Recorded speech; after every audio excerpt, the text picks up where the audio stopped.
to our special episode of Talking XP, where we are going to be talking about Tasha's Cauldron of Everything, the new D&D source book that just released November 17th.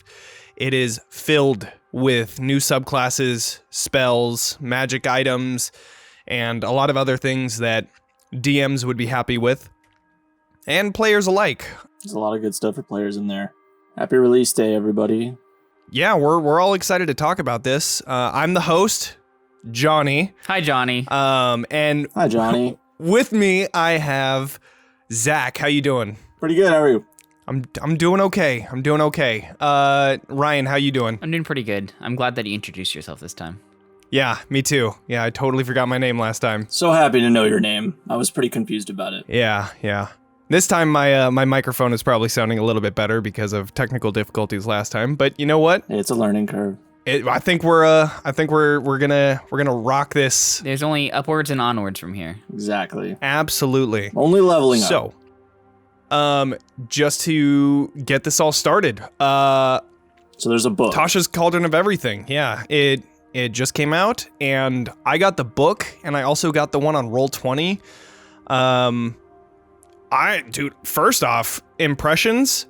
I'm super excited about it. There's a lot of subclasses that I'm like an super excited. Overwhelming amount of so much. It makes you want to build like 6 characters at once and play them all because there's so much cool shit in here. There's certainly a lot of really great new options in here, from the ability score, and origin options, as well as just the optional class features that are added.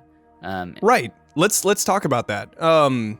One of the things that I noticed with the ability scores is that, so with the class or the race that you end up picking, you can use, it's the 2 and 1 mostly. There are a few 1, 1, and 1. I think Tritons have that, but you can take the 2 and 1 and you can just put it into any score you want, especially like with subclasses as well. And they actually added on to that. They said that languages that you take can be from, your cultural surrounding, and also proficiencies that you choose. So some of them have, you gain proficiencies in certain abilities, whereas in this one, you can actually pick those proficiencies based on your background and things like that. So it's a bit more flexibility based on your story. That's really cool. Yeah, it's more culture-based than it is just racial traits. Yeah, because there's going to be certain cosmopolitan areas where a lot of races live together. Obviously, they would influence each other. Exactly. Yeah, I think that'll just open up the ball game for making all sorts of different characters now. Like, you can create... Yeah, make whatever you want. You can create, a dwarf wizard that can have dark vision or right, any number of things. Speaks gnome. With all these... yeah, speaks gnome. God, fuck gnomes. Johnny, for all the people that don't know, which is all of you, I'm sure. I hate the race gnomes. I hate it. I just all I think about is garden gnomes. So I just completely eradicated gnomes in my world. You didn't play a lot of World of Warcraft, did you? I didn't. No. No. Yeah. So never had a computer that's good why enough to you play. don't have a big impression of that. I guess. So that's okay. I never really played World of Warcraft either. Yeah. When I think gnome, I just think World of Warcraft because it's a more, I don't know, it's a closer step to D&D than a lawn ornament. But anyway. Sure. No, I completely agree.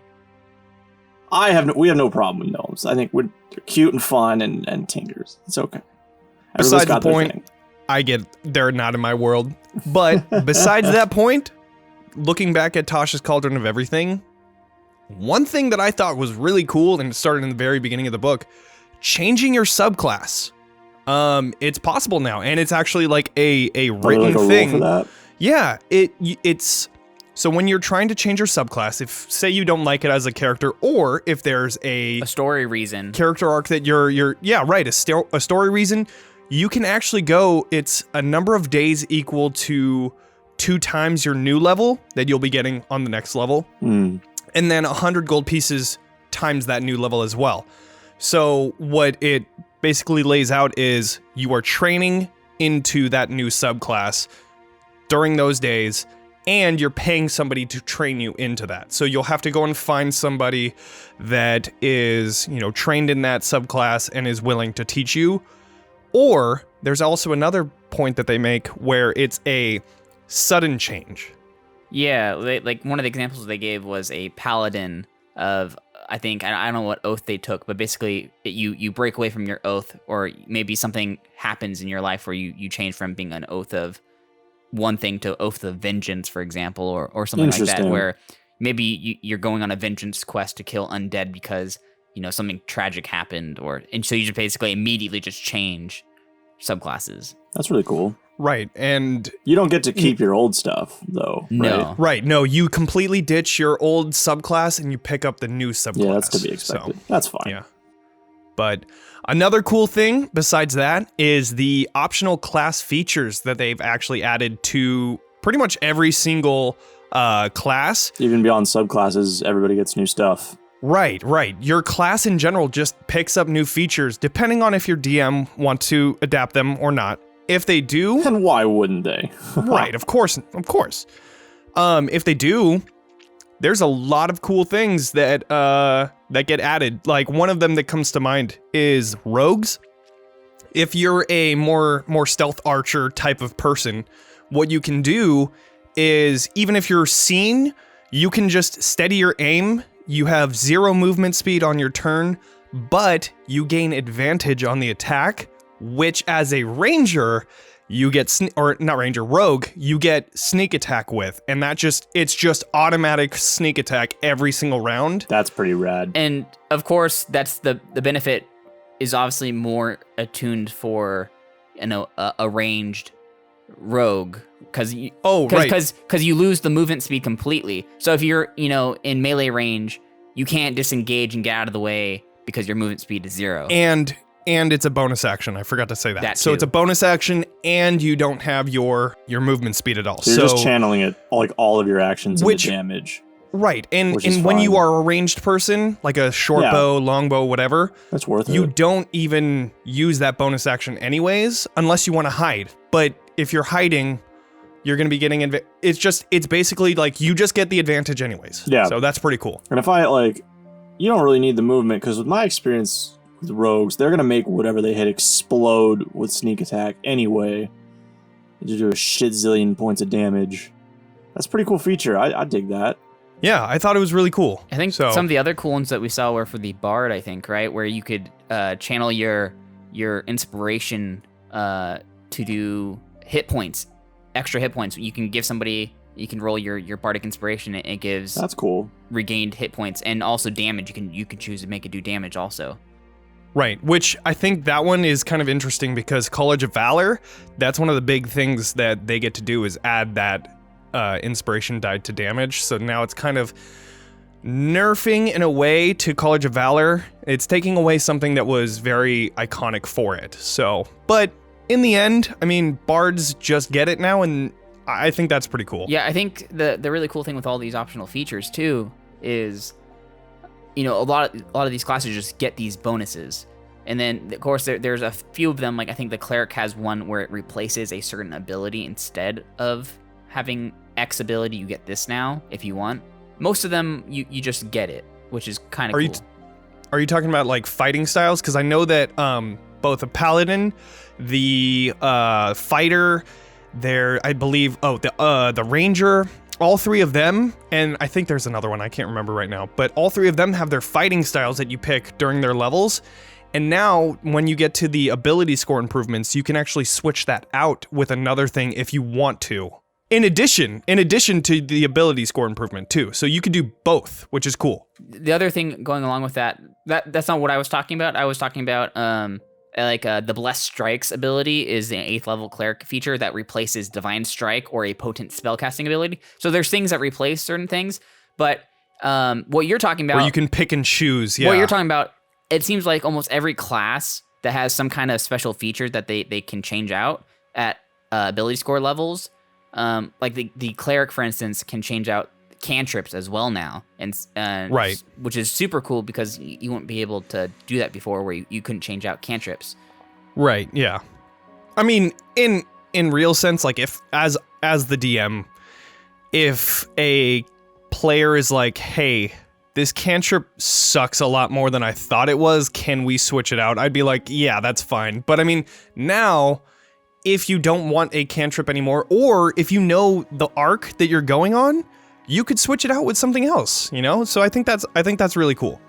Like, suppose you're gonna go into like an undead thing, you're not gonna keep Toll of the Dead, you might take Word of Radiance, or you might take Sacred Flame. Right, you can kind of prepare ahead of time. And Right. okay, so that's like the generic stuff for all the classes. What kind of subclasses are we dealing with? Is that what you want to get into? Exactly, yeah, that's what I was gonna get into. This is the best part. This is like the juicy meat of this book, I think, in my opinion. So, oh yeah, no, it took us a good amount of time just reading through all of them. Wait, I have one more optional class feature I would like to discuss. Sure. It's a new wizard optional 3rd level feature. And similar to all the other ones, where you can change out cantrips, the cool thing about this one is wizards can now change out their cantrips on a long rest. On a long rest. Every single long rest, you could just have a different cantrip. That's so cool. That's wild. And I think that feature is called cantrip formulas. But anyways, that's all I wanted to add, was just there is that extra variation that makes wizards just that much more powerful. Yeah. All right, so with that all said and done, what subclasses are you guys most excited for and want to play the most? Zach, you can start. I have a long list, so I have a pretty short list. I didn't read all of them. I just kind of flipped through, and I basically picked whichever ones like stood out to me by name and flipped in there. I think there's probably more, but I can think of 4 off the top of my head. I'm gonna go in reverse order of excitement, so from least to most. At the number 4, we have the Path of Mercy for monks. Okay. The Plague Doctor. I thought they were really cool. Yeah, they're like this plague doctor that wander, and I thought the idea of like they try to heal as best they can, but if somebody's a lost cause, they just like kill him super fast. So there's this cool balance of life and death, and like you have healing abilities and like damage abilities with your key points. I was really into that. Right. That reminded me of Moira from Overwatch.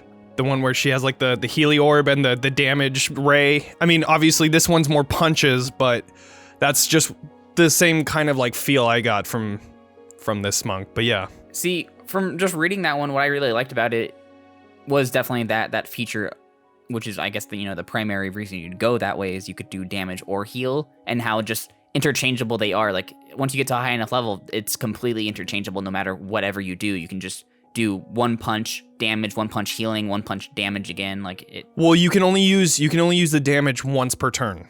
But yes. Like I didn't actually like get into character creation with this thing, but my mind immediately jumped to some kind of like extremist in this path who is so obsessed with balance. He's like, well, I killed somebody yesterday, so I gotta heal somebody today, and then next day I'm gonna kill someone, like back and forth of. I thought that'd be a really interesting idea. So I was way into that. I was less into the path of the astral self. You didn't like that one? Oh, dude, I thought that one was sick. I like it. I think it's really cool. All I wanted to say about it is it's just a stand from JoJo, which I'm very into. All the weebs listening know what I'm talking about. It's straight up 100% a stand.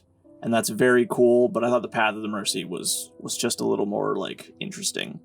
Number 3, we've got the Bard. You're gonna have to help me with the name. It's Creation? Yes. The School of Creation. Thought that was really cool. They're, like, all about cosmic things, and they can... Oh, you talking about the School of Stars? No, that's Druid. Never mind. So, Creation, they're all about... They're like eldritch, and like they're about like the very creation of existence and all that stuff. But I thought they were neat because they can like turn their bardic inspiration into like a physical moat.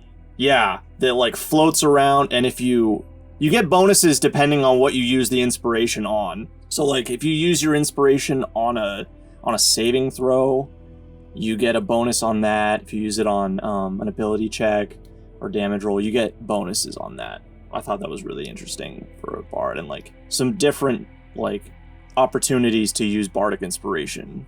Definitely. Number 2, we've got the barbarian werewolf. The Path of the Beast. I don't remember what the specifics is, but it's all about Path of the Beast. It's all about turning into animals and going bestial, like not even necessarily werewolf. I just think that idea is really cool of like equating the rage mechanic into like bestial fury, and like instead of using weapons, you use like claw attacks and bite attacks. Like there's really interesting opportunities for role playing and a story there. I think me and Johnny were talking about that a little bit earlier before we started recording, and that it's definitely an RP class, I think, for sure. Yeah, I had to say, like, when I was reading through it, I thought it was not the most mechanically great class. It's not super mechanically dense, but it's a cool idea. It's got a lot of RP potential, and I can totally respect that. Like, who doesn't want to be a fucking werewolf? It's sick. I totally agree. Yeah, I totally agree. I think that's what's really cool about this book. Is like I didn't particularly care about barbarians at all before this subclass, and now I'd happily play a barbarian. Same with bard. I didn't particularly care, but now with this option, I'm way more into it. And then power gap, number 1, the coolest one in my opinion, is the Rune Knight. Oh my god. I'm so into this thing. How fucking cool is that thing? That thing is so fucking cool. My You guys are God. gonna explain this. You'll do a better job than I can, but I am super excited about this damn thing. Yeah, the final ability you get to become basically a huge giant. Dude, yeah, that is so cool. So sick. Oh my god. Like reading through that one. Explain to the people what we're dealing with here. Okay, so Rune Knight, for those of you that might not have the book or maybe not have heard anything about it, is basically a fighter class that deals with giants in a way. They use the rune magic that is associated with giant culture and stuff like that. Right. But they right. use it to like enchant their own equipment. Their own like shields or a necklace or a sword or anything like that. You just etch your runes into whatever you were using, which you could also give to somebody else and give them a certain ability or something like that. Oh my god, the Rune Knight was definitely my top as well. It is so cool, and I totally want to play it in Storm King's Thunder. I think it would be so cool to have that, like... Oh, that's like the giant themed campaign, right? The giant themed campaign. In there. And just have that work, like maybe even make a Goliath fighter. But one of the cool runes, just an example, is the Cloud Rune. I really like that one because you can transfer any attack on another person within 30 feet of you. I love this ability. And then just automatically send that damage to somebody else. It just happens. And you get that like once per day, and you get, for every rune, you get like advantage on certain ability checks. With like the Cloud Rune, I think it's Deception and Sleight of Hand. I think you're right. And then there's also the Storm Giant Rune that I really like, that lasts for 1 minute. And then you can force advantage or disadvantage as a reaction. That's the like seer one. That one was my favorite, yeah. And then it lasts for a minute, so you can use your reaction every round to make somebody get advantage or disadvantage. And I think it's within like 30 to 60 feet. I think, it's like anybody you can see within 30 feet. And then, even better, is that it recharges after a short rest. So you can use it in one battle, short rest, and then use it in another battle. It's crazy. That's the crazy thing. And the way they balance this as well is all of these different runes. Some of them require a higher level. So like the Storm and Hill rune both require 7th level or higher to be able to use it. And you only know a certain amount in like per level. So you can only have 1 or 2 of these at a time. As you level up, you gain more. Like I think by the time you're at least, what was it, like 10th level? No, 15th level, you get all 5, so... I think there's 6. I think you missed one. I think he's right. I think there's 6, so you're missing 1. Which Yeah, I you're think right, is you're kind of, yeah. There's one of them that's like worse than the rest, so it'd be fine. I don't remember. I think what it was like the fire. Was it the stone? I think No, it's the stone. I think it's the stone. Whichever one Was it stone? is the one all about poison. I'm like, I could leave that one, but they're all really, really useful. They all have their super cool situations. Oh, that one's Hill. I think that's Hill. Anyways, what I really like, I was just as I was reading through it, I saw one of the things. It was if you were to have the Hill Rune, and then you were to do your Giant's Might, which is that thing that we were talking about, where you can turn into like a larger creature, where you get you gain a size. You get advantage on strength checks. You get an extra D6 to your damage, I think, or is it a D4? I can't remember. It starts as a D6, and then as you level up, you grow bigger and get higher dice. By 18th level, which obviously that's a really high level, that's when you transform into the huge size. It transforms into a D10. Right, and you become huge. Yeah, and you have 5 feet extra reach. Yeah, that's crazy. Right, and then it's basically, so with the Hill Rune, you get resistance to bludgeoning, piercing, and slashing. Oh, that's right. Okay, so there was something pretty cool with that rune. Plus your Giant's Might, you're basically a raging barbarian. That's true. But like with more abilities. Yeah, that's true. Yeah, when you're talking about, just wanting to play this in Storm King's Thunder, the first thing I just immediately thought of is you're just staring down at giants who are completely unsuspecting. You just Ant-Man, giant man grow. You Hulk up, literally. Yeah. That's just, oh man, that'd be just so cool cinematically. So cool. So cool. So for me, that was the of the ones I read, that was the most exciting. Right. For sure. Right. Ryan, what about you? These are in no particular order, but I guess in alphabetical order. Going down the list with Bard. Bard, we already talked about one of them. The other subclass that was released was the Bard College of Eloquence. This one is very cool. Zach, I'm not sure if this is one of the ones you read at all. I didn't read this one, no. This one has so many different abilities and features with it that just make it so powerful. It's all about persuasion and talking and being silver-tongued. That's actually the first ability you get, is silver-tongued.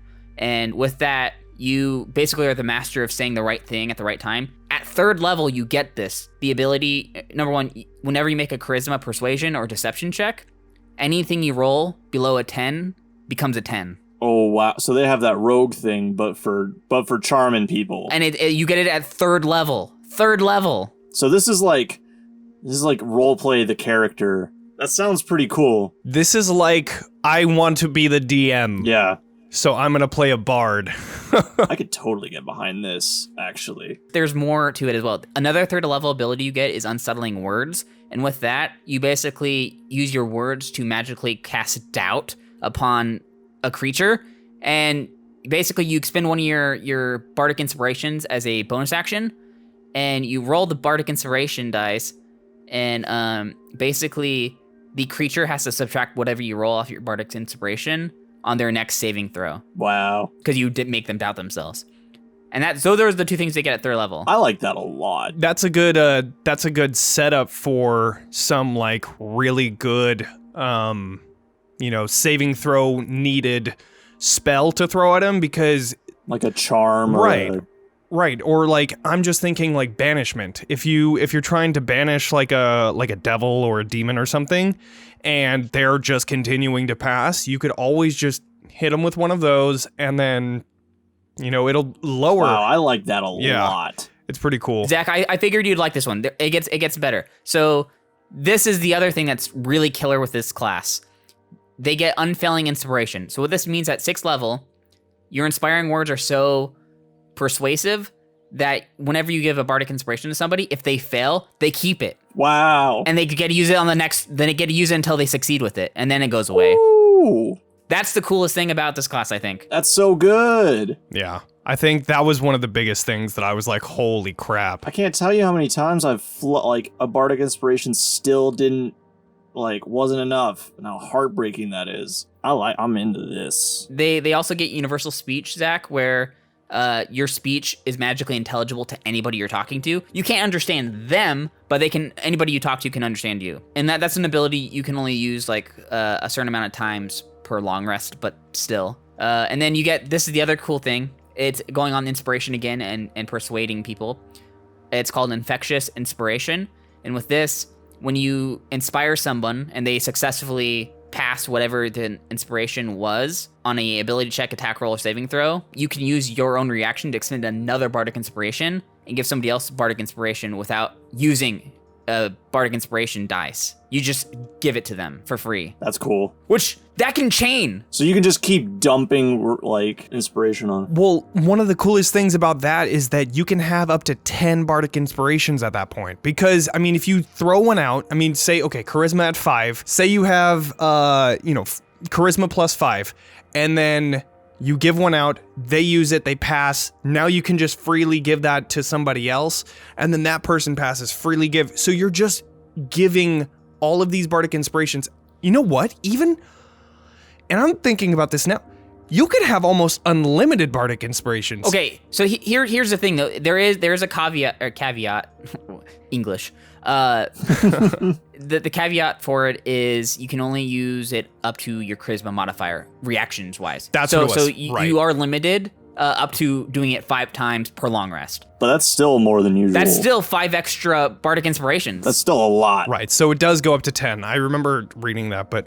So you can use up to about 10 Bardic Inspirations per long rest. It's a hell of a lot of inspiration, though. That's probably more than you'll need, unless you're really firing them off. The fact that they'll keep them no matter what until they actually succeed with it. That's the best thing about it. That's rad. So you get 10 inspirations that always work no matter what. Yeah, I totally agree. I just gotta say, like, I occasionally I play a bard named Slick McCool. This is definitely up his alley. This is him to a T.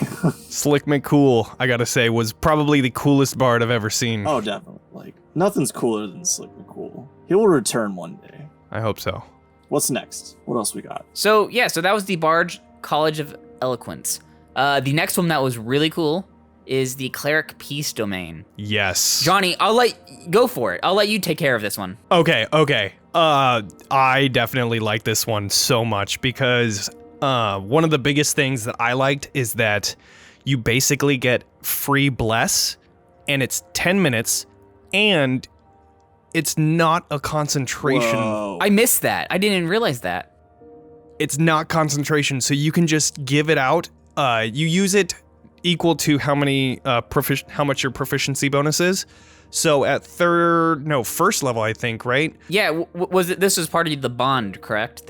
Right, the emboldening bond is what it's called. You basically can pick, you could bless up to as many people as your proficiency bonus, including yourself, and then you get to add a D6, was it? To your, any saving throw, ability check, attacks. Damn. And then, oh, dude, okay. It gets crazier. I'm excited about this one too. This one's cool. I'm sad I skipped over these. One of the coolest things that I just love about it is that it has this thing called protective bond. If, say that there's, one of the people that you are using the emboldening bond with, they knock unconscious, you can teleport to them, and you can also take the damage if somebody attacks them. So if they're unconscious on the ground and about to die, you can jump in there, take the damage, and they're still fine.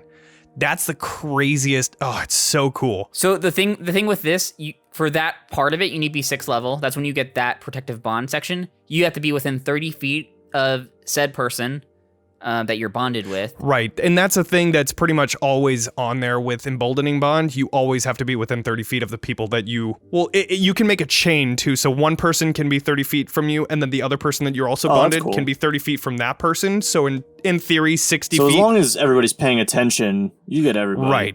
Right. You can't go outside of that 30 feet, or else you're not bonded anymore. Right. That's doable. And at a certain level too, at probably the 14th level or whatever the higher level one, that range increases to 60 feet. So it gets pretty crazy. And when you get to that point, it's called expansive bond.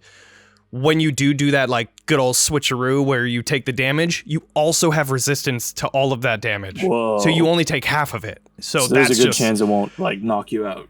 Right. It's one of those cool things. Another thing that it has, which I didn't talk about, is the Bomb of Peace.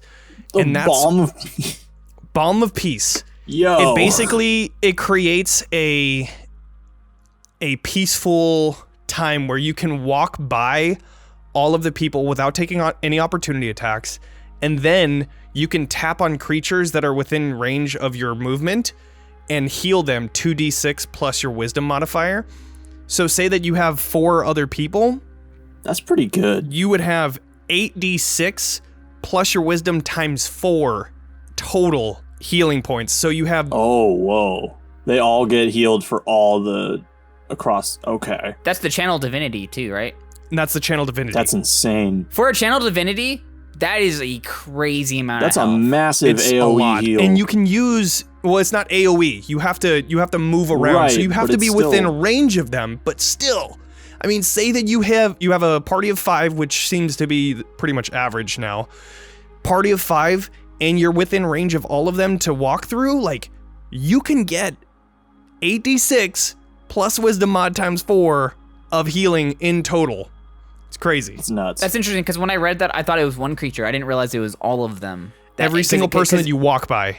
Yeah, it doesn't say one creature. You so just that's- they can that's only really take cool. they can only take it says one creature can only get healed once, but it doesn't say anything about you could just continue walking around and just tapping people, like just you get healing and you get healing and you get healing and just walking by everybody, and they're just like, oh hey, what's up, man? Like, not taking any opportunity attacks. Health point Christmas up in here. Exactly. So Ryan, what's next on the list? The next one on the list is a druid circle, and I think you know which one I'm talking about, Johnny. I do. There were 3 druid circles in this book. There were the spores, the circle of stars, and the circle of wildfire. The one that I'm gonna talk about is the circle of spores. Knew it. Topical. I think that, like, I didn't look into this one, but I can guess from the name, and I think that's a really cool idea, Mm-hmm. It's hilarious how, similar it is. given the circumstances. Yeah, given the circumstances of our current campaign with my character and what he's going through right now, how fitting it is. Because right now, my paladin that I am playing in our main campaign, for everybody listening at home, he recently had died and recently was brought back to life through some magical means with some very heavy side effects, dealing with fungi and whatnot. And so There's big fungi necromancy. We're still not sure. Just to add a little bit of a extra detail. They were in the Underdark. They fought some people. Sebastian died, and then they brought back Sebastian's body to a Myconid sovereign who had an ability to bring things back, but there are consequences that have yet to be discovered just yet. Well, I think we've discovered a couple of them. A few of them, yeah. Sebastian is a dragonborn, and some of the scales are popping off, and It's been kind of catatonic for like a few days. yeah. So, anyways, regardless of that, One other thing I wanted to say, I forgot that was really cool about the Path of Mercy for monks is that their final abilities, they could just bring people back from the dead. yeah, I that was definitely one that was crazy that I was thinking of. I thought that was really interesting that they would just give that, but Because it's just a free ability they get. It's not like it's just key Mhm. points. They could just do it like once a day, I think. I know in one of Johnny's notes that he was talking about was at that high of a level you can just pay people to just bring people back to life. That's true, but But still, that's just 5 key points. You get yeah, that back and it's on like a huge. You have like 24 hours to do it, so there's a huge time frame. But I digress. I just forgot to throw that in there. Tell us about fungi. Yeah, so the Druid Circle of Spores, they're all about, I believe they were the ones that had to do with the cycle of life and death. And so they get a lot of necromantic type abilities, like some of the things you can get is like chill touch. You get blindness, deafness, gentle repose, to keep bodies preserved. You get the animate dead, all sorts of different necromantic-esque abilities. But you basically, as you kind of grow and level up as this druid, you slowly start getting these spores and this fungus just growing off of you, which is super cool. You become symbiotic with the spores themselves, and you get different, cool abilities from it. One of which, at second level, when you get to choose the circle itself, you gain the ability to channel magic into the spores that are kind of growing on you, and you can use one of your wild shape, abilities to basically awaken these spores on you, and basically it gives you, instead of transforming into a beast, you get temporary hit points for each.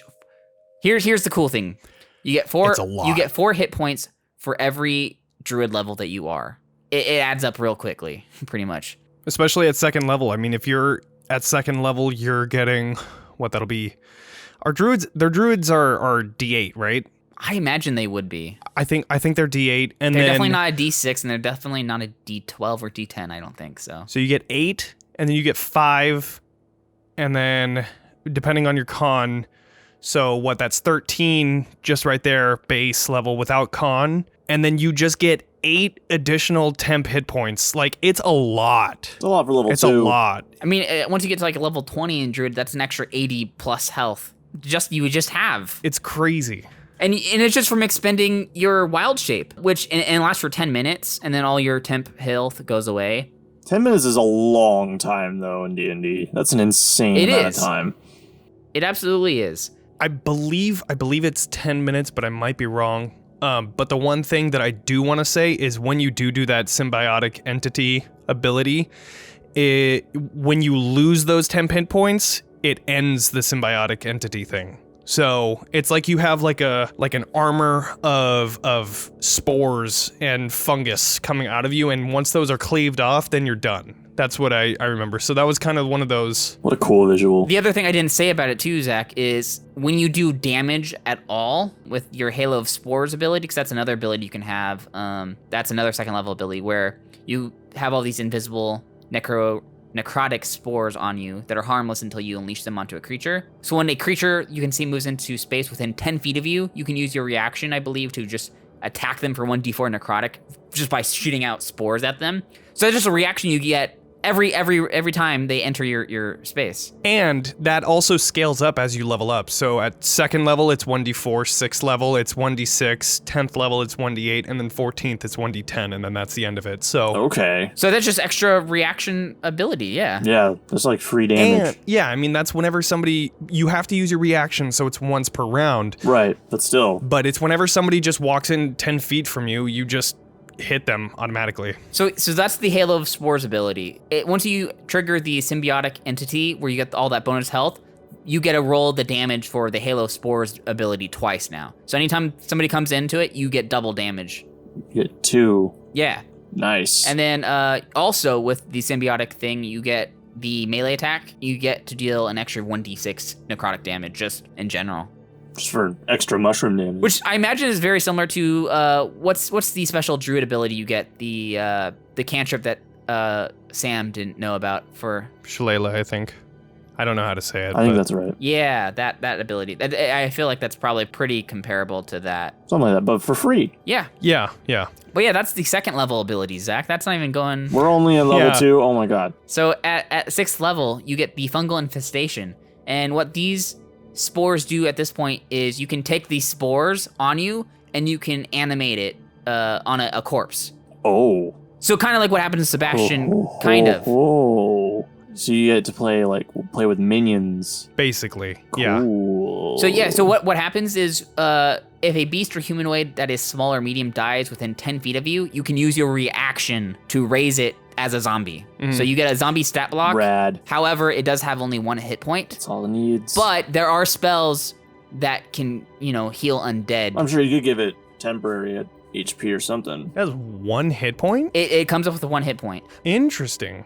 Oh, I didn't remember seeing that. But as you know, zombies, Johnny, zombies come back up when they drop down to 0 hit points. So How many of these things can you pump out at once with this ability? You can have up to your wisdom mod, Okay, which so by you that can have- level you probably have a wisdom mod of at least 4 or 5. But the caveat to that is that it is a reaction, and it only activates when somebody dies around you. within 10 feet. Right, you have to be ready for it. You have to be within 10 feet. So you have to be like, hey, party, wait, let me run up to this guy first, then run up 10 feet and then do it. But Hey, if you're the druid that runs in there, especially with your fungal infestation thing, Yeah. you can just kill them right away and then just raise them right away, like as part of your same turn. exactly. What a cool way to flip the tide of a battle. Just this is my zombie now. If you're fighting a horde of goblins or something, and they're just dropping while you're around you and then coming back up, that's crazy. And people are just watching like, oh, dude, yeah, that would be nuts. That'd be really cool. That is a 6th level, though. At 10th level now, you get spreading spores. You gain the ability to seed an area with deadly spores. As a bonus action, while the symbiotic entity is active, you can hurl spores up to 30 feet away, and they swirl in a 10-foot cube for about a minute. And then the spores disappear early if you dismiss them as a bonus action, or if you don't have your symbiotic entity anymore. But whenever a creature moves into the cube or starts their turn, the creature takes your Halo of Spores damage, unless the creature succeeds on con saves. So they have to do con saves in it, or they take that extra free damage. And that's without a reaction. That's just for them standing there, right? It's doubled at that point, too. Yeah. Caveat to that I remember reading is that your Halo of Spores is actually moving. So your Halo of Spores is no longer around you, so you no longer get that reaction of the 10 feet, but it's still able to move. You don't get the protection from it, but it's out there doing damage. You do get the protection. You just don't get the reaction to do damage when they enter. No, I mean, like, it isn't surrounding you doing damage, but it's out there doing its own damage, pretty much. So you can make it a tactical move and throw it to where, like, they're just centered on, and you would be able to hit every single one of them.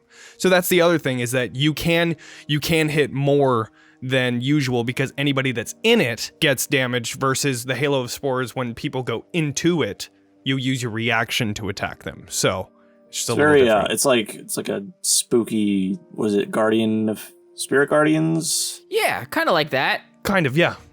It's a little bit, I think it's a little bit smaller of a radius, but yes, it's basically smaller, and it does damage automatically. It doesn't have any save. And then the last ability they get is the fungal body, and the fungal spores in your body alter you where you can't be blinded, deafened, or frightened, or poisoned. That's cool. And any critical hit that hits you becomes a normal hit. Whoa! So basically, it's like using adamantine armor, which in D&D is the only item I know of that negates critical attack. That's wild. That's super cool. It doesn't work if you are unconscious. If you're incapacitated in any way, you will get critical hit no matter what. right. And I feel like that's like not anything you'd want to build the character for. Like, that's just kind of the icing on top, but it's still really cool. that's what I was gonna say, is that for a 14th level ability, it's kind of like, cool. Like, it's not anything to build the character around, but it is a super sick addition. It fits with the character, and I like the whole aesthetic of the spores. I love it. Yeah. I think you could roleplay some kind of super creepy bog witch or something and have a great time. And I feel like the other abilities you described at the 6th and 10th level are strong enough to justify that being all you get, which is strong in itself. But I think, like, you get enough early on that not having some kind of mega mushroom nuke at the end is fine. I'm okay with it. That's just the subclass features are druid. Yeah, you still get all your normal stuff too. I'm sure you could get some pretty cool synergy with all of that. So, with that subclass out of the way, I want to talk about one more that I really want to play before we move on to some of the other stuff that we have in Tasha's Cauldron of everything. Phantom Rogues. I was curious about. I wanted to read this, but I didn't get to it. But I want to hear about this. It sounds cool. I think they are so cool. So one of the coolest things about them is that they're basically like a mix between a necromancer and a rogue. Not so much that they can cast stuff, but more of the fact that they deal with like in between death. I would love to play this class in like a Curse of Strahd type of campaign. Sounds very spooky. It's a really spooky thing. So we'll start at 3rd level. You gain proficiency in any tool that you choose after a short or long rest, and the reason why is because you talk to dead people that have that proficiency. That's pretty rad. So you're learning from dead people how to use these tools. That's really cool. I love that. The other third level ability blows my freaking mind.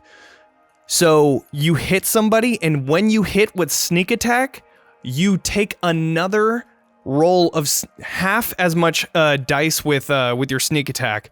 Roll that, and you round it up. So half as much rounded up. Then you take that damage, and you just attach it to somebody within 30 feet of you, or within 30 feet of that person that you hit. And that's necrotic damage. Whoa! So in one round, you're getting to do 1.5 of sneak attack. Which is already an explosive amount of damage. And if you crit, if you crit, you are doing 3 times as much damage of sneak attack in one round. Why are we not all playing rogues? Oh man, I could only imagine just how crazy that would be. And then you can use that a number of times equal to your proficiency bonus. So you have to be like you have to really know when to do it. Gotta use it sparingly, but when you use it... But I mean, if you use it when you crit, I mean, that's a lot. Things are gonna melt. More than usual. I wonder, I'm trying to look over the wording, because I don't... I'm telling you guys, 9 rogue party. Yeah, the fact that you could save it until you crit. Oh, you can use it after your So roll? it's immediately after you deal your sneak attack damage to a creature, you can target a second one. So you would know if you crit at that point. Wow. So you can use it twice every long rest. With that aside, That's wild. the next cool thing... Oh, there's more. Yeah, the next cool thing is at ninth level, you get this ability called Soul Trinket. Soul Trinkets are these trinkets that you can use that when somebody dies within 30 feet of you, you can open up your free hand and basically trap their soul in a trinket, which is just mind-blowing. You could just take their soul and keep it. And you can have a number of these equal to your proficiency bonus. And then, so if you're holding on to at least one, you can have advantage on death saves and constitution saving throws. You can destroy one of them, say at 9th level you have, I think it's +3, I don't know. Say it's +3. You can destroy one of them and it says, when you deal that sneak attack damage on your turn, you can destroy one of the trinkets that's on your person and then immediately use that half sneak attack. It's called Whales of the Grave. You can do that without expending the use of that feature. Oh, so they're like charges for your super sneak attack. Right.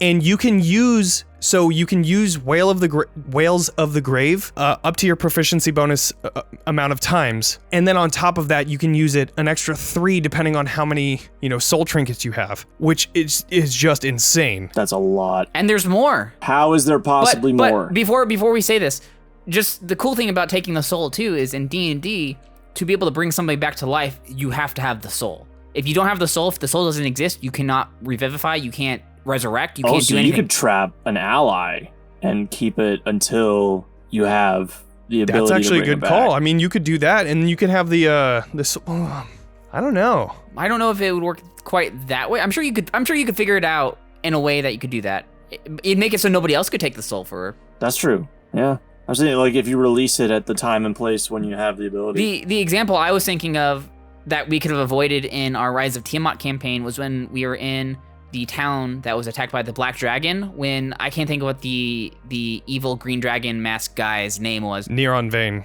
Yeah, when Neuron Vein was killed and then he was captured by the dragons, they wouldn't have been able to revivify him because we could have taken his soul. That's true. That's just one example I'm thinking of in our campaign. No, that's a good point. Stopping people from coming back is really powerful. And so rereading this, it's called Tokens of the Departed.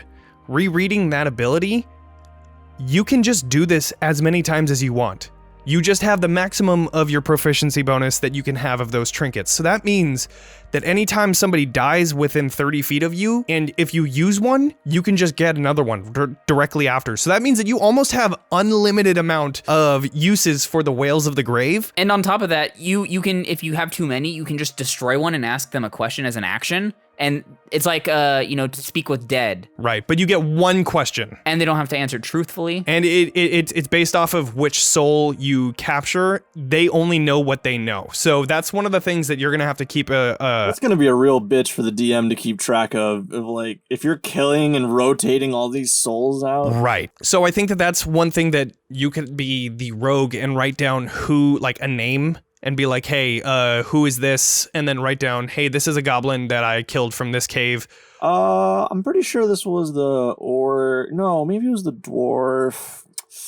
This was the dragon. This is definitely the dragon. So, to add on top of that, at 13th level, you can just become a specter, where for 10 minutes, you can fly around for 10 feet, and all attacks against you have disadvantage. And you can use your soul trinkets to activate it again after your first use. I believe that you can only use it one time per long rest, but using the trinkets, you could just use it as many times as possible. It's insane. That's crazy. That's super cool. But the cool thing about being the spectral form is you can move through objects and creatures. So you literally become a ghost. Oh, wow. Are you invisible? You're not invisible. You're spectral and dark, but that's part of the reason why they have disadvantage on attacks against you. Okay. I'm just thinking of like sneaking into secret rooms or something, or locked doors. Yeah, maybe. I mean, I imagine you could cast invisibility on yourself at that point too. I don't see why not. I'm sure, yeah. All right, and so the last ability is called Death's Friend. You basically, every time that you long rest, you get an automatic trinket that you can use. It's not the best, but, oh, actually, sorry. I was wrong. You do get that, but you also get to use the Whales of the Grave when you do the extra necrotic damage to the other person that you, instead of the target that you first hit, you can also do that added necrotic now to that first target that you hit. So you're doing the half on, you're doing 1.5 on the first person and then a half on the other person as well. Oh man, it's insane. Yeah. And you're getting, like every long rest, you're getting free ammo to burn for these Whales of the Dead. And every time that you kill somebody with the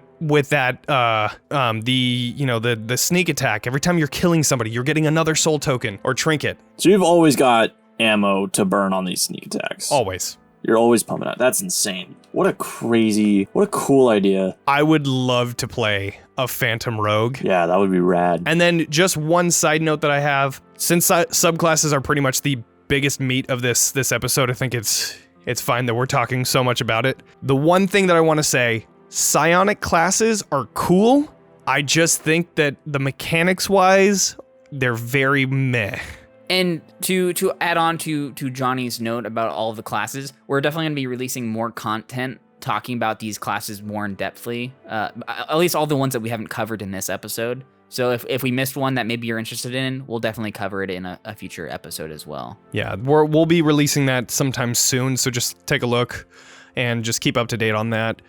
But let's go ahead and move on. Do we want to just do a little, name off some of the ones that we thought were still cool that we don't have time to talk about right now? Sure, yeah, just quick name off. I thought the Rogue Soul Knife was pretty cool. The Warlock Genie Patron was super cool. I thought that one was cool too. I read into that one. I really like the idea behind that. The Wizard Blade Singer, super broken, but not broken. It's just really cool.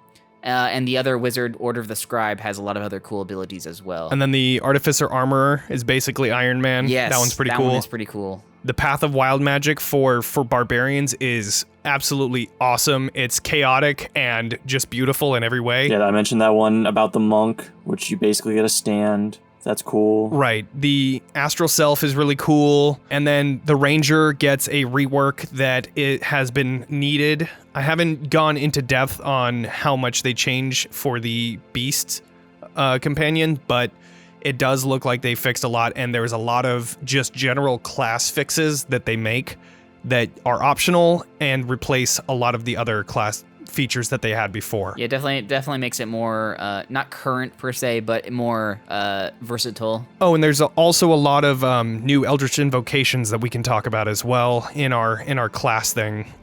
So I didn't read into it, but I thought the idea of the bug Ranger was really cool. The Swarm Keeper. Yeah, that one's pretty cool too. Yeah. So, look forward to our next episode on the focusing on subclasses, and I think we're going to do a little bit more in terms of like the spells and things like that. But before we get to that, let's talk about some of the feats that we saw in the book. Ryan, you were the main person that kind of took a look at that. What do you think? Yeah, in our normal campaigns, normally I use a lot of feats when we get ability scores. And the feats that we already have before this book, there was only, a handful of feats. I think there's 3 feats where you could increase your intelligence score. I believe it was, Johnny, help me out with it. There was Linguist, Keen Mind, and Observant. Yes, so those 3 were the only ones in, the generic feats that could boost that stuff up. Now, with this book, there are 5 new ones that let you boost up intelligence. And on top of that, all 5 of those, you can choose between intelligence, wisdom, or charisma. Those options are there now. I don't remember how many feats are included in this. It is a nice, maybe like 16, maybe. Regardless, a lot of really cool options in there for everybody to choose. I don't know how many of these I would personally use, but they are really cool options. And some of the ones I'm gonna highlight right now are, there's the telekinetic feat, where you can just learn to use your psionic powers and move things with your mind. So you basically get Mage Hand, but unlike normal Mage Hand, where it's a visible hand, it's invisible. You just can move things. That's cool. And the cool thing about this one that normal Mage Hand can't do, I don't think, I need to review that, but as a bonus action, you can telekinetically shove somebody within 30 feet of you. Ooh, And they have to do a strength saving throw or be pushed 5 feet. that's pretty neat. I like that. It's like psionic subclass light. And like flavor-wise, that's cooler than Mage Hand. You move shit with your mind. Everybody likes that. And then there's also the telepathic psionic feat that you can do, where basically you can communicate with somebody telepathically within a certain radius to you. I don't know what the radius is specifically. And then you can also cast Detect Thoughts once, I think. And then I think if you have spell slots worth the same level of that spell, you can also use your spell slots to cast it also. But that's a cool option too. And then the other one that's pretty cool is Shadow Touch, where that's one of the ones you can, oh, that's another thing. So telekinetic and telepathic are both ones you can increase your intelligence, wisdom, or charisma. Shadow Touch also, you can increase any one of those. But the Shadow Touch, you're basically touched by somewhere in the Shadowfell, and through that you can cast invisibility once for free. And then if you have, spell slots for it, you can start using it again afterwards. And you get to learn one first level spell slot from the Illusion or Necromancy School of Magic. And you can also cast that once without a spell slot. However, you get to choose either the first level spell or invisibility. You get one or the other for free, and then it's spell slots for it. But you still get more spells added to your list if you don't have, a wide selection. Just to clarify, so you get invisibility, you get a first level spell, but you can only cast one of those two for free. From what I read, I believe that's the case, yes. Gotcha. Okay, cool. We'll go more in depth later. There's some other cool ones, like there's the Artificer. I'm now going to be listing off just kind of the other ones that are there before I list off my favorite one.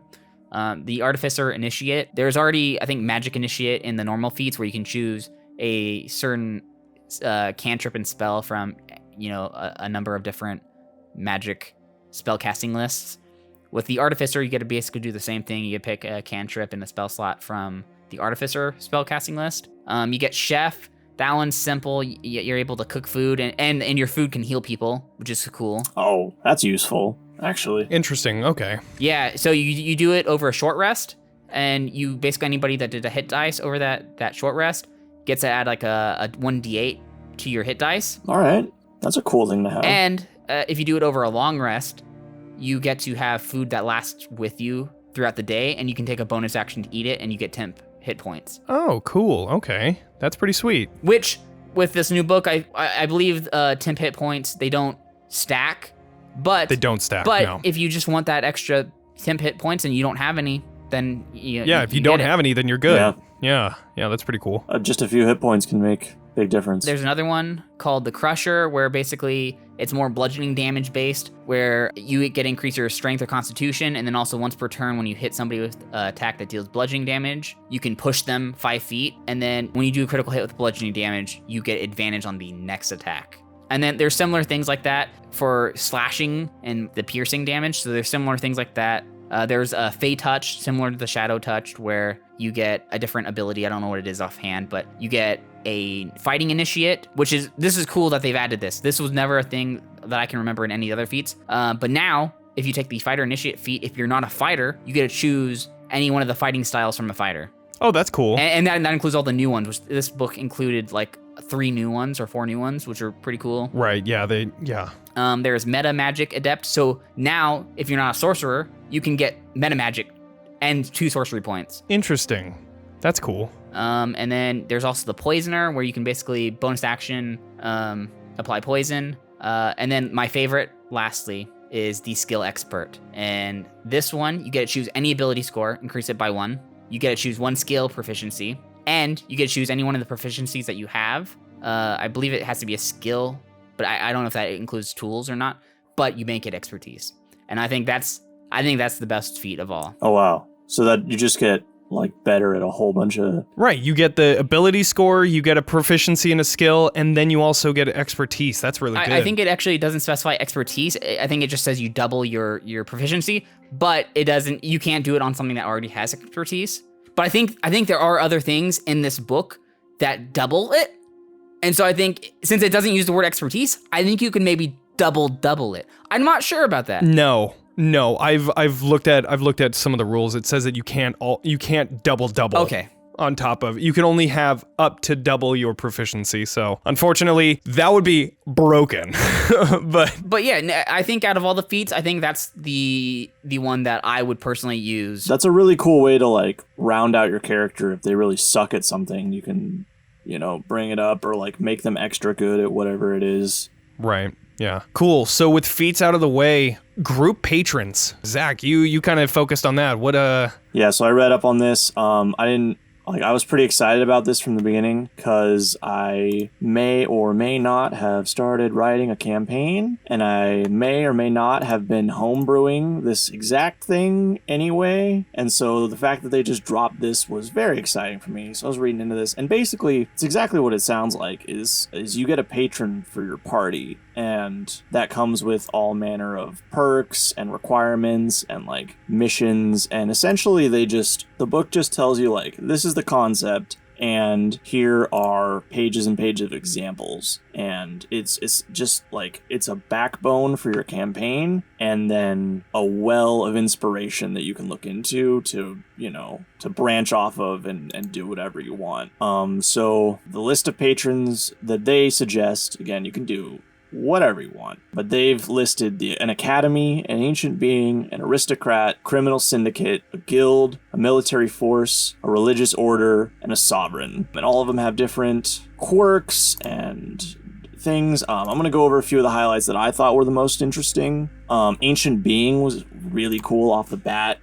They suggest like maybe you're under a dragon. Ooh, that'd be cool. Who wants you to go out and collect, treasure for its hoard. Yeah. That kind of thing.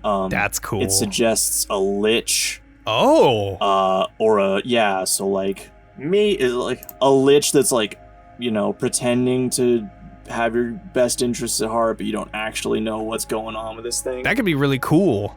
Or you could just be a minion of the Lich and totally be cool with it, yeah. Exactly, or maybe you're just true evil and you're... Yeah, you could run an evil campaign with that, that'd be cool. On the flip side, they suggest a celestial, or this one's called the Endless, which is you work for an immortal who has lived for countless lifetimes. That one sounded really cool when I was reading about that one. Yeah, this one was really interesting. That's crazy. One of the cool things, one of the cool benefits I thought about with the ancient being, is you get strange gifts. So every once in a while, it's at 5th and 13th level, they'll just give you magic items. That's cool. And also, they have like tables for like suggested like maybe missions or quests you can do for them as well? Yeah, so that's like one of my favorite parts about all these is like for everyone they have some contacts or some middlemen and like suggestions of what that could be. And then they have suggestions for like quests they would send you on. And I thought one of the really cool ones for the ancient being is called the Astral Heist. What? Yes, that one sounded really cool. So interesting. So... Oh, you got me already. Yeah, so I'm just going to read this description verbatim because it is choice. The Astral Heist. A powerful rival of your patron stores their secrets in a mind vault on the astral plane. That means they can't be tricked or coerced into revealing anything, nor can their thoughts be read.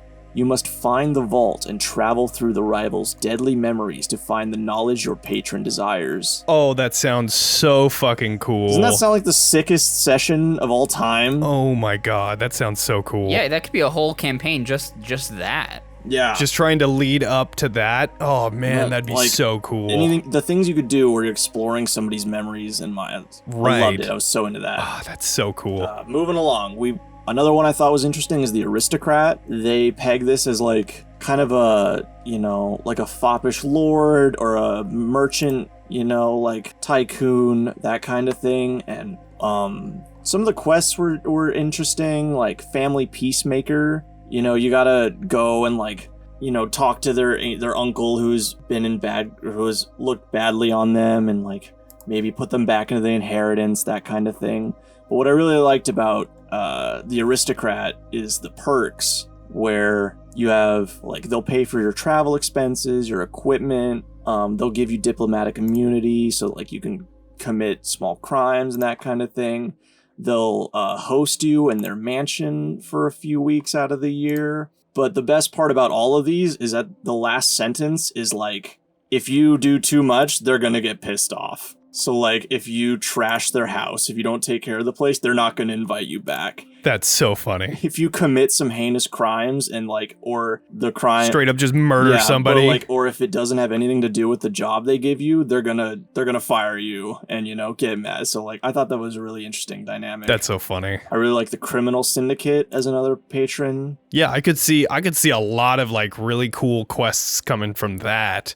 And like a really cool like black market kind of, oh dude, that'd be so cool. They've got thieves guilds, obviously, which deal in heists, they have suggested, but there's even cooler ones than that. There's the Assassin Society, which reminded me of like the Black Hand from Elder Scrolls. They've got a pirate fleet in here. Yeah, that one sounded really cool. That's cool, depending on what kind of campaign you're running. I mean, they all sound really cool, yeah. I mean, you can completely create like a quest line just based off of this stuff. That's really cool. You can take any of these. There's the Body Snatchers. I saw that one. That one was... This one is like...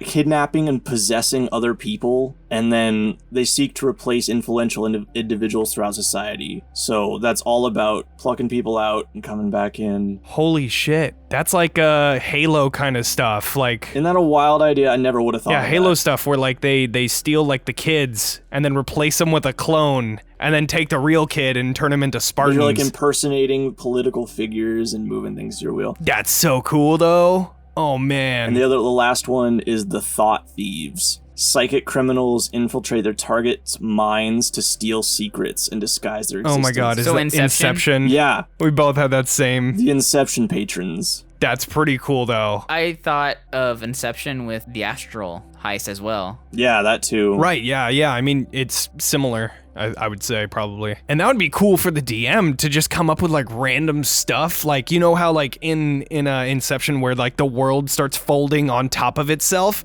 That would be a cool visual for a DM to just randomly have that. And then maybe even, like, if you're on that top part... That's the kind of stuff I would expect. Right, if you're on that top part, maybe the DM just says, all right, you all begin falling. Like, gravity literally switches. That would be really cool. And I think that it would be also interesting to make it so that when you die, if you die in the dream, you just come back or even just saying like, you could have like just based off of what I'm thinking now, you could have like a prefix as the DM be like, hey guys, you know, maybe talking as the NPC, this dream, this guy is really good at defending against that. If you die in the dream, you die in real life. Like, they're that good. Like, they have, like, psionic powers or something. Oh, dude, that'd be so cool. Mm-hmm. So, like, with all this crazy stuff happening, you gotta be careful, because, yeah, I would love that. That'd be super cool. That'd be so cool. All right, well, with group patrons out of the way, just as we said before, we'll be doing more of a deep dive later on, so just look out for those new episodes. But I'd like to look into spells. There was kind of a lot of spells that got added, 21 new spells. Some of which were in some other guides and resources. Booming Blade and Green Flame Blade were in other guides, but this one actually changes some of the aspects of it, making it range of self with a 5-foot radius rather than a 5-foot range for some of those, which it excludes it from the Spell Sniper, the Warcaster feat, which allows you to do an opportunity attack with said spells. And then it also takes away the ability for the sorcerers to do twin spells. So with that, I mean, it changes it a little bit, but I mean, it's still pretty good, yeah. On its own, I think that's kind of an improvement. Like, without any buffs or anything, having it be an AoE is pretty good. Yeah, well, I mean, you still target one person. Oh, it's still just one in a 5-foot radius. Yeah, you still target one person, and you're making a melee attack with that, but it just adds on to whether they take the damage and then somebody else makes the damage with Green Flame Blade, or if with Booming Blade, if that person moves, they take another D8 or something, D6. I don't remember. But of course, there's always alternatives to do something on an opportunity attack, anyways. So it's not a huge loss. Yeah. So there were some new cantrips that were added, but the two that I really want to focus on are Tasha's Mind Whip. That one's really cool. It's a intelligence saving throw. It deals 3d6 psychic damage. What I really like is that if they failed their save, they don't get any reactions until the end of their next turn. And on their turn, they can only move, use an action, or a bonus action. So that could be really game changing in terms of if somebody's within range of them. If they can't do any reactions, then that person can immediately run away and they don't take any opportunity attacks from them, since opportunity attacks are a reaction. That's a second level spell, right? I believe so, yeah. And you can upcast it too, it looks like. And you can upcast it as well. It's really good because if they move away and they're a melee type enemy, they have to either move to you or they have to try and figure out some sort of ranged attack that they can do. So that's really cool as well. That just really slows down an enemy. It really slows down the entire process for an enemy, and it could just create an entire round where they don't get to do anything. And if you do that on the, the head honcho that's most likely dealing the most damage, that could change the tides of the entire combat. Yeah, that'll give your whole party a full swing of momentum to get the upper hand on them. Exactly. Yeah, and the other one that I wanted to highlight is the only 9th level spell that's added. It is a bonus action to cast, which is pretty interesting. That's crazy, especially for a 9th level spell. Right. And so as the bonus action, you cast it, and then as your regular action, you can use it to do 2 attacks. Each of them do 4d12 force damage. And on top of that, it crits on an 18 and higher. That is nuts. What is this spell called? And to add on top of that, it's called Blade of Disaster. Wow. Accurately named. Yeah, no kidding. To add on top of that, when it does crit, it does 3 times as many die. So it does a total of 12d12 damage if it crits. For every attack? For each attack. And that's 15% chance to crit. Now, to add on top of that, you finish your first round, goes into the second round. Your attack action, you make 2 attacks. Cool. Your bonus action, you can move it 30 feet and then attack twice again. So you can have a total of 4 attacks per round, and it's dealing 4d12 per attack that hits. And it crits! It crits on 15% of the time, and yes, it can pass through barriers. That's insane. And Wall of Force. Whoa. Which is almost impenetrable by most other things. Yeah, wow. It is a crazy 9th level spell, but the one caveat that it has is that it's a concentration spell. Ah, there it is. So if you get attacked as a wizard or whatever type of class you want to have with that, you can lose it. Is it wizards only? Who gets this thing? I can't remember exactly who gets it. Probably a wizard, because how many classes get 9th level spell slots? Druids, clerics, wizards. I can't remember if warlocks do or not. I think they do. I can't remember off the top of my head, but yeah, that is definitely one of those things. It's sorcerer, warlock, and wizard get that. So insane. And it's a conjuration spell, so depending on what kind of a wizard you are, you can add abilities on top of that. But another thing that, again, conjuration, there are so many summoning spells that it's just insane. I'm not even going to go into any of them. I'll just name a few. You can summon Fae, summon Shadow Spawn, summon Undead, summon Aberration, summon Construct, summon Elemental. Basically any type of creature you can just summon. Right, you can just summon those, and it ranges anywhere from 3rd level, actually 2nd level, because you can summon a beast, anywhere from 2nd level all the way up to 6th level. I'm very interested in those. We'll go more into that later, but there's also magic items in this book. Ryan, you were kind of looking at a lot of those. What did you find? What were your favorites? Yeah, there's a couple in there. They're counting one of the new features they added in this book were magic tattoos, and basically how those were kind of like magic items as well. They basically are acting as magic items. They give you all different various benefits. The highest level magic tattoo, which is a legendary tattoo, is called a blood fury tattoo, and basically anytime you do damage, you do an extra 4d6 necrotic damage, and that necrotic damage also heals you that 4d6 healing. Right, it's the full amount. And the other cool thing is if somebody hits you and does damage to you, you can use reaction to just immediately attack them, and you get an advantage on that attack. And then you do that 4d6, and you get that healing back. You use charges for that, but yeah, you can use that charge on that reaction attack in order to get that extra, 4d6 necrotic to the damage, and then also healed. It's crazy. And I'm just imagining, like, if you're a barbarian who does like really high damage output, you're raging, you have half, damage already just from raging, so you get the resistance to damage. Oh man, you're doing way more damage output and healing yourself than they can hurt you, essentially. Exactly.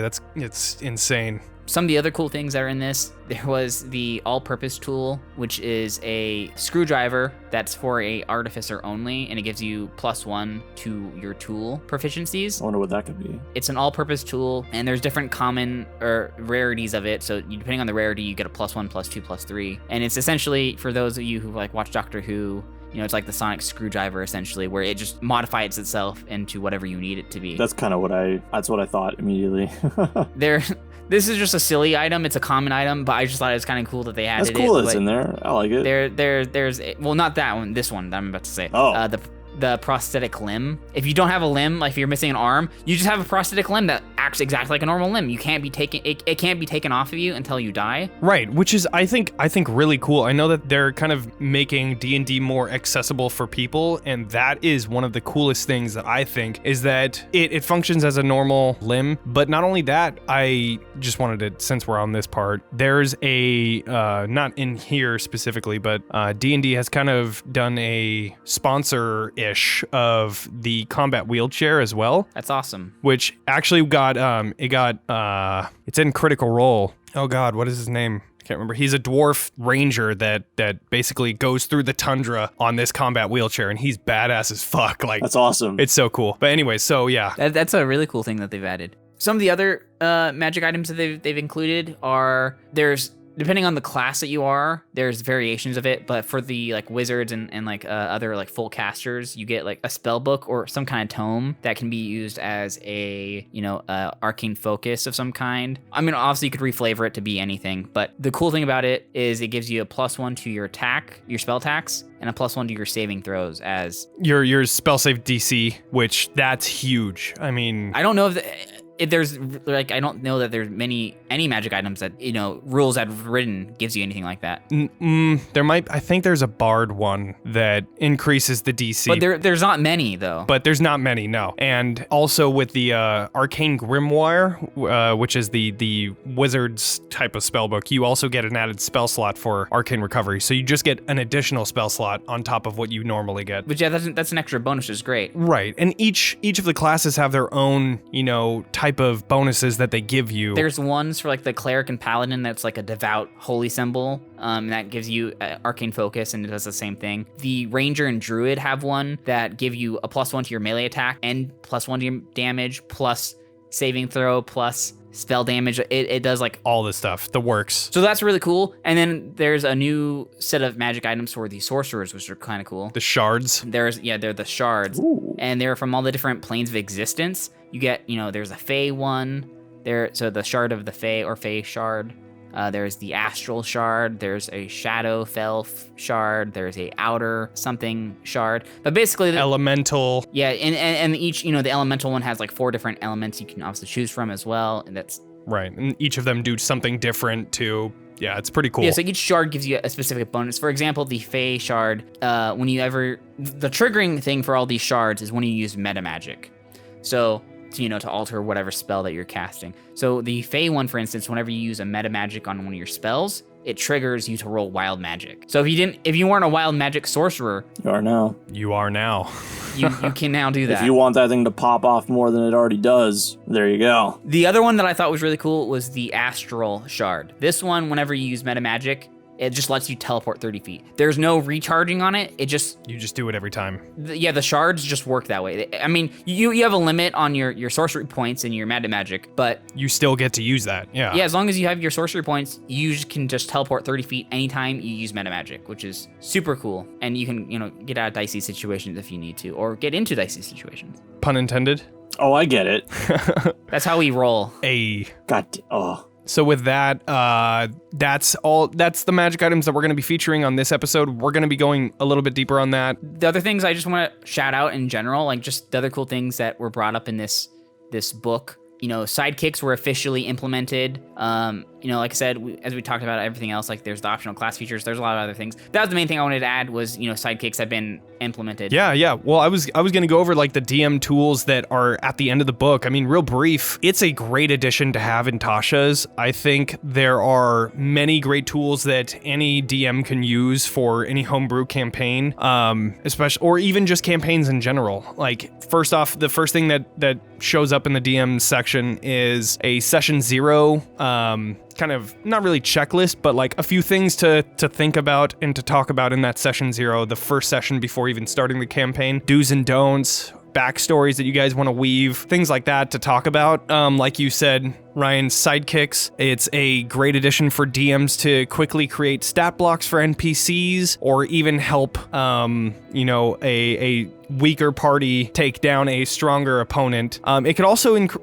create interesting backstory options for characters that have sidekicks in their backstories and starting off the campaign with them. Another thing that I saw was parlaying with monsters section. It's really cool because as a DM, I always try and find some interesting encounters to put while you're traveling or downtime encounters. And I remember like starting off, most of them were fighting encounters, but this kind of shows a different aspect on that, different perspective on. Oh, interesting. If you have these kind of monsters, is there a way to parlay with them? To deal with them without necessarily killing them? Right, exactly. And how a DM can just create these certain situations that a player can pick up on and, interact with. So I think that was really cool.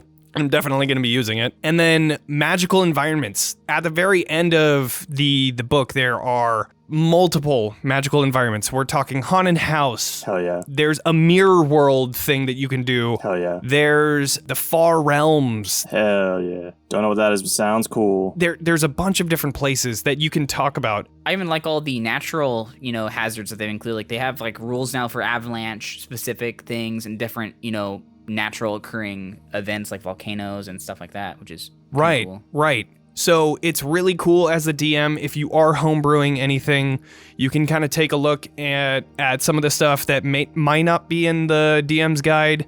You could probably find a lot of this information online in like a homebrew thing, but it's kind of cool having an official D&D official. It's nice having it all in one compact spot. Right, and that too, yeah. Support the official release, all that. So we'll probably go more into that in a future episode like we were talking about. But other than that pretty much covers all of Tasha's Cauldron of everything. I don't know if you guys have any closing statements that you guys have about this. They went hard with this book. There's a lot of like really incredible stuff packed into this thing. I don't know if this is going to be a controversial opinion about it, but I feel like this is probably one of the bigger books since Xanathar's Guide of Everything. Like there's, been Mordecai's Tome of Foes and, Volo's Guide, that introduces other things. But as far as like how much content is actually packed in here and like for both players and DM, I just think like with the amount of like wild, exciting, cool things you can do with it, just that alone. With the subclasses, it just adds so much. And there were a lot of spells, a lot of magic items. There was a lot of content in here. Incredible. So go ahead and pick up your own copy. We got it on Roll20. We're using it in our campaign. I think it's really nice to use the compendium on that. I also got the book, the actual book. Try and support local game stores if you can. But other than that, definitely worth looking into, for sure. Yeah, so thank you so much for listening to this episode of Talking XP. Since this episode was more of a general discussion, like we said, we're going to be releasing new episodes as we delve deeper into the subclasses, the spells, magic items, and all of those things found in this book. Go ahead and follow us at any of our social media pages. It's at talking_XP, and you can keep up to date with all of our releases and updates. So make sure to level up, and we'll see you next time.